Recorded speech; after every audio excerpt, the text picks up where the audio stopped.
Practice self-check 14.14 stackQueueUsage2. It looks like we are going to be defining the output of the following code. This is our output right here, and we're dealing with just a stack.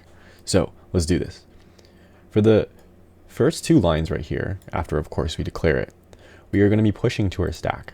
So that means our stack is going to have a 7 on the bottom and then a 10 on the top. We want to pop off the top, and popping it removes it from the stack and it prints it. So we'll have a 10. If we do a peek, it allows us to print without removing. So pop and peek.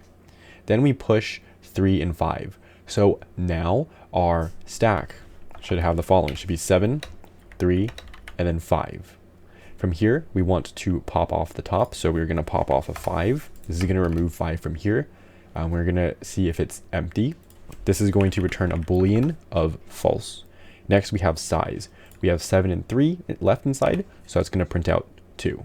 We want to peek. Remember, peek, it allows us to print without removing, so it's going to give us a 3 right there. We're going to push an 8 on top, so now we'll have an 8 right here, and then we're going to pop 2 off. So we're going to pop off an 8, and we're going to pop off a 3, printing both of them, of course. Let's remove this and submit. That passes 1 out of 1 test. Hopefully that helps you understand how stacks work.